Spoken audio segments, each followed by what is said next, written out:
Hello and welcome to this video on place or distribution.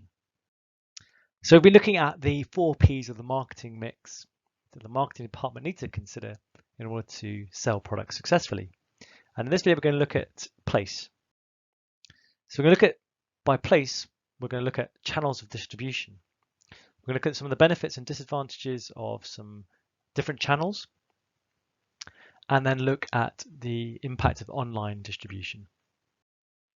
So distribution is the process of getting a firm's product to the market, i.e. from the producer of the product or service to the customer, the final consumer.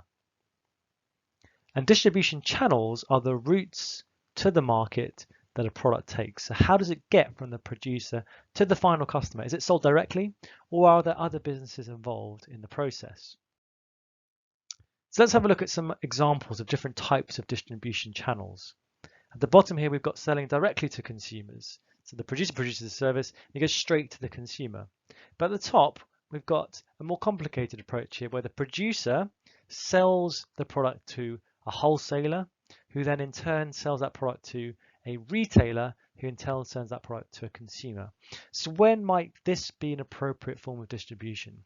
Well, if you think of something like a newspaper company, the newspaper company manufactures the newspapers. They will then sell it to an intermediate company, the wholesaler. This company will then sell those newspapers onto, or magazines, onto a retailer who will then sell it to you, the final consumer. The second example here we've got is just selling through a retailer. So the producer sells it to another business who then sells it to the consumer. An example here might be a car company.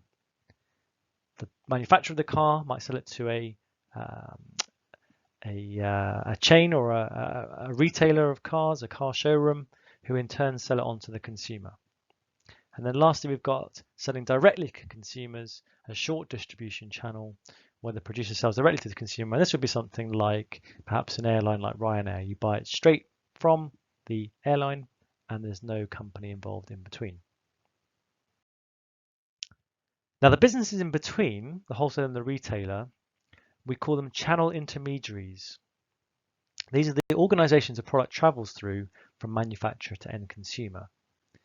And in a long distribution channel, there are a number of intermediaries, either the wholesaler and the retailer. And in the short distribution channel, there may be no intermediaries, maybe it's direct from the producer to the consumer. Now, some businesses use more than one approach to this. So for example, someone like Apple will use wholesalers and retailers and sell directly to customers. They also sell increasingly online. So Apple use lots of different ways to get their products to the consumer. What are the benefits and drawbacks of this approach? Well, here we have some examples of benefits and drawbacks. So we can target market segments more effectively, or a wider range of market segments. Increasingly, customers expect them to be available by more than one channel. We can have potentially higher sales.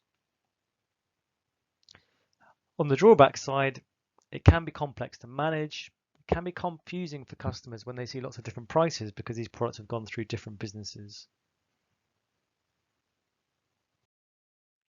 So how do we choose what's the most appropriate distribution channel?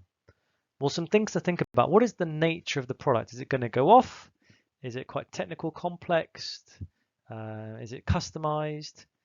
If it's more perishable, more complex and more customized, we might look at a shorter distribution channel. For example, like a hairdresser. We might also consider the nature of the market. Is it geographically spread? What are the competition levels like? Can we sell it online, or would it actually have to be face-to-face? And then lastly, think about the business itself. Is it a big business? What is the nature of the business? Does it have an established distribution network like a supermarket? Now, a big change in distribution in recent times has been the introduction of online distribution. So using a virtual marketplace, goods are ordered online that are then delivered directly to the customer. This has cut out many of the intermediaries in distribution channels. So lots of businesses now use online delivery to get products directly to customers, whereas in the past they might have used perhaps a retailer in between. Some of the benefits and drawbacks. Again, here you might want to pause the video, have a read through the benefits and drawbacks, and perhaps take down the 3 on each side that you think most appropriate.